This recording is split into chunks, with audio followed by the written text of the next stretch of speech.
I love you too, Lucas. I've loved you for months. But I was terrified you'd think I was just some desperate, lonely woman trying to hold on to my fading youth. Those words hung in the cold midnight air between us, shimmering like something fragile and precious. Eleanor stood there in the frame of my doorway, her silver-threaded hair catching the harsh light of the porch, quiet tears tracing lines down her face. 20 minutes earlier, my world had been a neat, well-sanded piece of timber. Now, everything had changed. But let me back up and tell you exactly how we reached this moment, this collision of confession and fear. My name is Lucas Thorne. I'm 32 years old, and I work as a master woodworker and furniture restorer in a quiet town called Maple Creek, just outside Seattle, Washington. 6 months ago, I moved into a small, dilapidated rental house on Cedar Street. It was the kind of neighborhood where the air smells of pine and damp earth, where people still wave from their front porches, and where the houses hold more history than the people who live in them.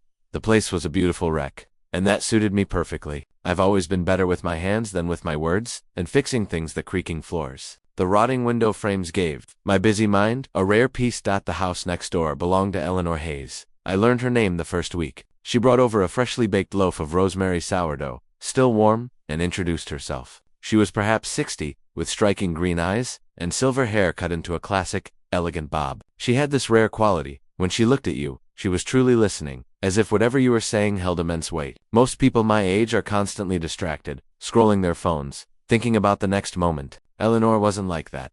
"Welcome to the neighborhood, Lucas," she said that first day, handing me the loaf wrapped in a tea towel. "I hope you don't mind the morning symphony. There's a persistent family of starlings that nests in that old cedar tree. They are quite the alarm clock." I thanked her, and we talked for a brief, comfortable 10 minutes about the weather and the town. But something about her lingered long after she left. Maybe it was the way her eyes crinkled when she smiled, or the genuine curiosity in her questions about my craft. Most people hear woodworker and immediately assume simplicity. Eleanor asked about the joinery and the integrity of the grain. Chapter 2. The geometry of friendship. Over the next few weeks, a subtle routine developed. Eleanor, a recently retired architect who now did freelance digital art from home, was often in her sprawling, chaotic English garden when I left for job sites. She'd wave. Sometimes we'd chat over the low, moss-covered stone fence about her unruly climbing roses or the structural challenges of my latest project.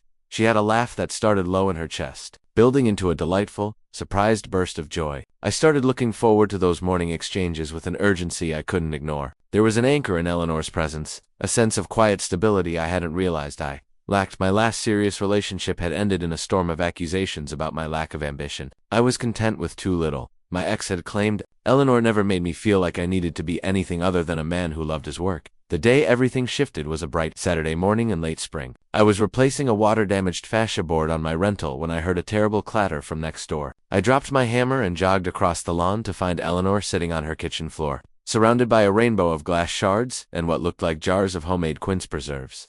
"Eleanor, are you hurt?" I asked through the screen door. She looked up at me with a sheepish, slightly defeated grin. "Only my dignity, Lucas, and possibly my grandmother's canning pot." She gestured at the wreckage. I was attempting to reach a top shelf and miscalculated my vertical leap. "May I come in and help?" "I would be deeply grateful." I spent the next hour helping her clean up. Her kitchen smelled overwhelmingly of sweet, caramelized fruit and cinnamon. We worked together with an easy, silent efficiency, like a well-practiced team. Afterward, she made strong Earl Grey tea, and we sat at her salvaged pine kitchen table. That was when the story came out. Eleanor had been married for 35 years to a literature professor before his sudden passing from a heart ailment 3 years prior. She'd moved to Maple Creek specifically to find a place that didn't hold the suffocating density of their shared memories.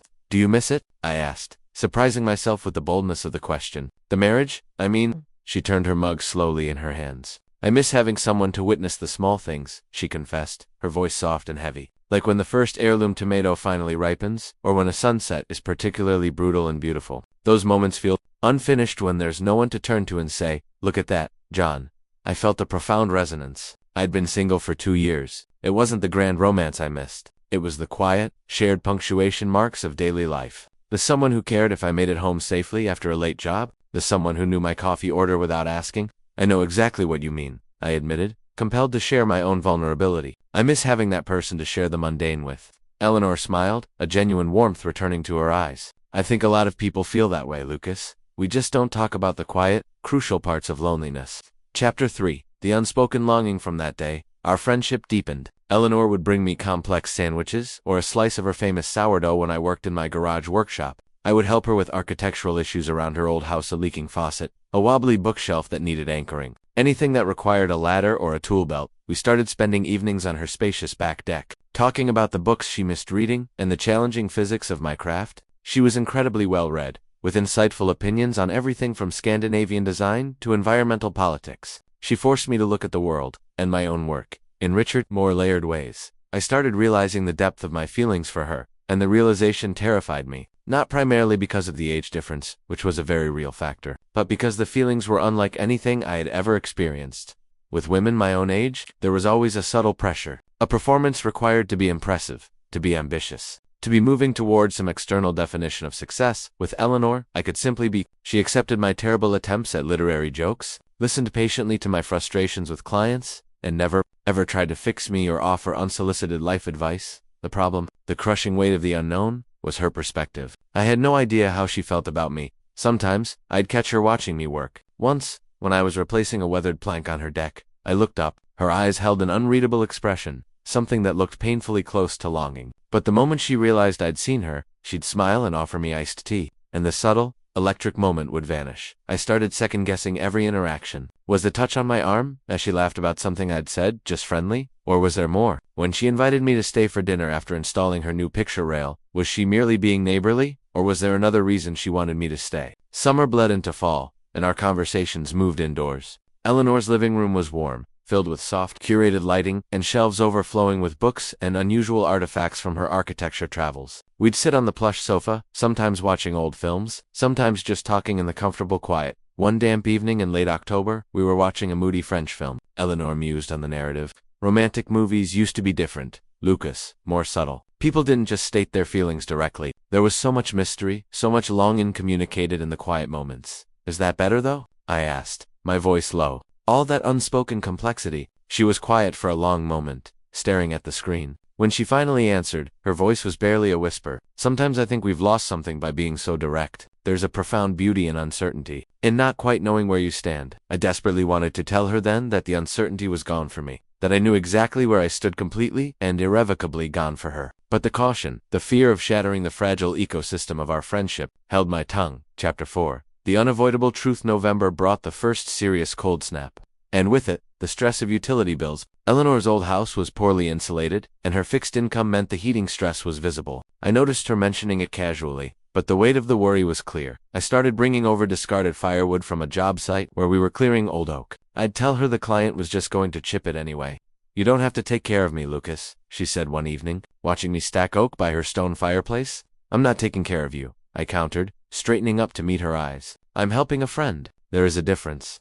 The question hung in the air between us like a physical object. She looked at me for a long moment. Is that what we are, Lucas? Just friends. The challenge was unavoidable. I met her gaze, deciding in that instant to stop hiding.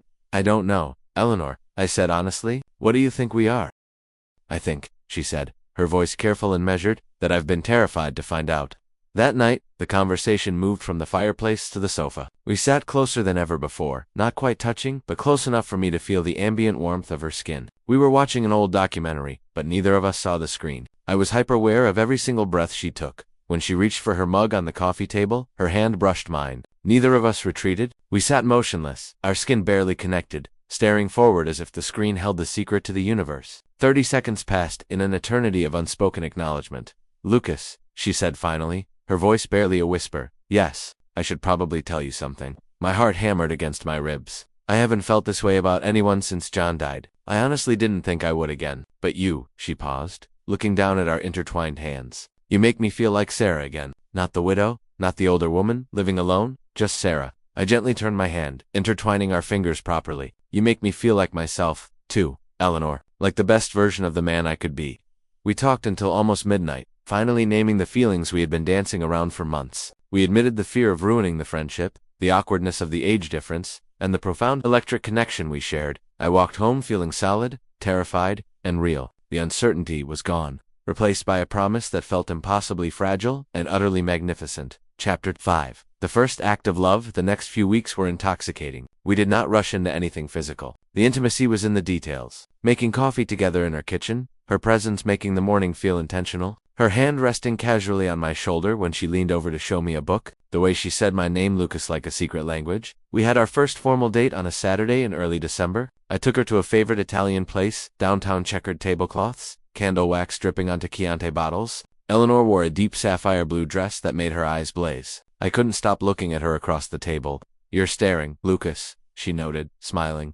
"I know," I replied, unable to look away. "I'm trying to calculate the quantum mechanics of how I got so lucky." She blushed, a lovely pink that made her look like a teenager and, all the more beautiful. "Lucas, you know this is complicated, right? People are going to have opinions. Strong opinions?" I had thought about the looks, the whispers, the assumptions. "Do you care what people think?" "I care about you," she said, her voice dropping. "I don't want you to wake up one day and realize you've tied yourself to someone who is going to hold you back from the life you should be living." I reached across the table and took her hand, covering her fingers with mine. "Eleanor, look at me. You are not holding me back from anything. You are the absolute reason I want to build something real, something permanent, for the first time in my life."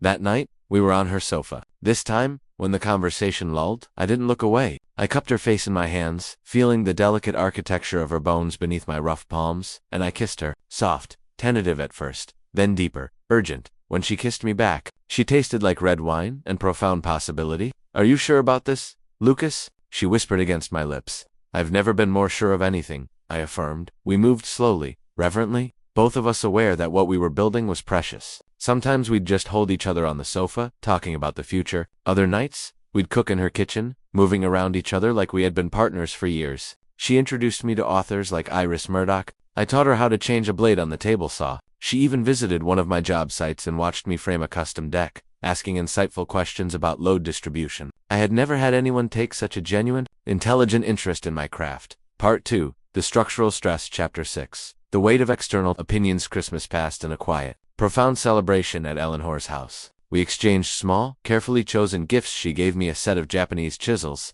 I gave her a hand-bound leather journal. It felt more like a true home than any holiday I had experienced in years. January brought the first external stress test. Victoria, Eleanor's only daughter, an executive, living in Boston. I could hear the tension in Eleanor's voice from the next room. After she hung up, she was quiet for a long time, meticulously polishing the silver locket she always wore. "Victoria thinks I'm making a mistake," Eleanor finally confessed, her voice tight. "She thinks I'm being foolish, getting involved with someone so much younger." She used the word midlife crisis. That word stung. It categorized our profound connection as a cheap, desperate search for youth. I tried to understand Victoria's perspective. She was protective of her mother's stability, but it hurt to be perceived as a threat. A few days later, we had our first real disagreement born of that external pressure. I was invited to a colleague's shop opening and asked Eleanor to come. "I don't know, Lucas, won't it be awkward? All your friends are going to be your age." "So what? You are more intelligent and interesting than most people I know, regardless of their chronological age." "That's sweet, but be realistic. I'm going to stick out. People will make assumptions."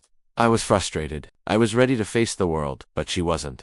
I argued that she was letting other people's shallow judgment matter more than our commitment. She grew quiet and told me that maybe I should go alone. I left angry. Those 3 days apart were miserable. The silence of my own house was no longer peaceful. It was accusatory. I missed her intellectual spark, her quiet resilience, and the sense of completion her presence gave me. I realized I had been an ass, pushing her to move at my pace instead of acknowledging that her risk was exponentially higher than mine. She had decades of stability and reputation to protect.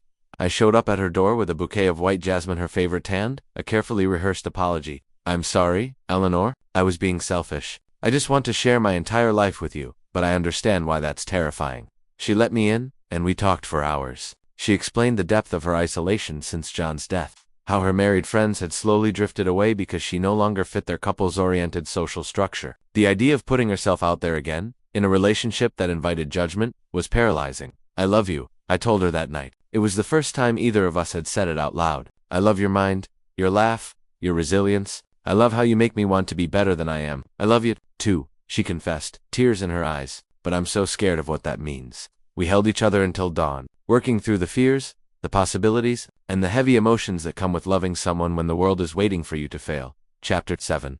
The future blueprint. Spring arrived, and with it, a profound sense of settling. We had worked through the initial fears. What remained was solid and true. Eleanor began to accompany me to my industry events. While there were a few initial raised eyebrows, most people quickly recognized the easy, genuine happiness we radiated. My coworker Ben pulled me aside at a company barbecue. "She's good for you, Lucas," I haven't seen you this grounded since your grandfather was alive. Eleanor flourished. Her confidence surged. She joined a philosophy club and started attending local architectural preservation meetings. You make me feel brave, she told me one evening, as we pruned her roses. We started talking about the future more often, not making concrete plans, but acknowledging the long-term nature of our commitment. Eleanor still worried about robbing me of the chance to have children, but I reassured her that fatherhood had never been a driving ambition. What I wanted was partnership, shared purpose, and intellectual intimacy, all of which I had found with her. One evening in late May, we were sitting on her newly repaired back deck, watching the brutal orange sunset. She grew quiet in that way that signaled profound introspection. "What's on your mind, architect?" I asked. "I've been thinking about selling this house,"